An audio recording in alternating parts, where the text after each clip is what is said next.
Hi students. So some of you have been asking, how do I check my attendance and participation grade? And again, I want to just touch base with you so that you can monitor this. Remember that we have a rule of 48 hours to talk to me about any discrepancies, otherwise the grade stands. But it's real easy to check your grades and monitor your progress. So very important that you stay on top of that. This is the paycheck, right? Okay, so I've logged into Pause and I've clicked the link to enter our class. Now, you see one class listed up here, but this could just as easily apply to any class. The process is the same. I've logged into Pause, I've entered the class, I click the link to our class, click Grades. The most important mistake that students commonly make is that they forget to scroll down. This is a very, very long page. It will get longer as we go through the class because as I post comments to you, it lengthens the display on the page. Okay, so very important that you scroll down. Another mistake that students make is they look at the values posted in this subtotals. Now in another video I've already explained to you to ignore these, especially for things like quizzes, because the system does not understand that you have drop grades. It does not understand that you have a minimum homework grade that you have to reach, right?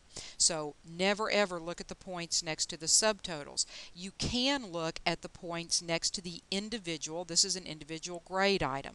Now I've already talked about the scores from Connect, but you can see this is a quiz grade, but I'm going to keep on scrolling down because in this video our focus is attendance and participation.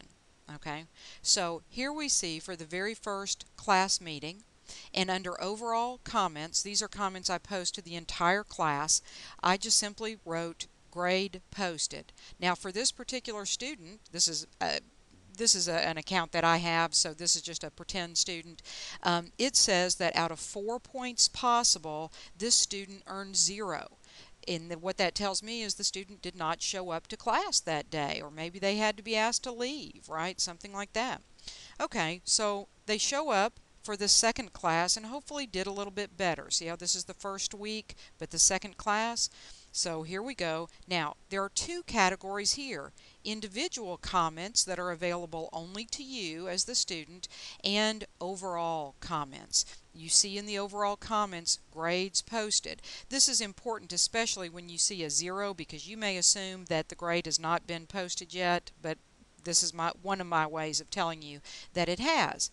Now in the individual comment that I made to this particular student, my practice student, right, I'm giving a very important note here. Put that cell phone away, join into the class activities. Perhaps a very relevant note would be have your book out and ready to use at the start of class so that we don't have that cavalcade of noise, right? And also look at your daily learner log. A lot of you did not mark yourselves negatively on that. You got to have that book out, your paper out, your pencils out so that we're ready to begin. So as I observe these things, I will post little notes to you here and you'll see that. Honestly, I post a lot of notes telling you when I observe you doing a really good job. In these early weeks of class, you may feel that it's a little punitive, and that's because you're seeing this as kind of the way that you want it to go. And the truth of the matter is that we are actually a little classroom community. We're a society within the walls of our classroom. And so there's some rules that are just really necessary to the overall operation. Now, I won't go on and at length on that because we've talked about it, but I would ask for two things. I'd ask for your patience as we get the class into alignment and we begin moving forward, and I would ask for your openness and your understanding and your conformance to those rules. Now, if you're not checking your syllabus, if you're forgetting these rules and when I have to remind you, that's when we're going to have some conflict. So you're going to be better off if you kind of stay on top of my expectations, which are outlined in the syllabus. Okay, so back to the mechanics, the how-to. Simple recap: log into Pause, click the grades link, ignore the subtotals,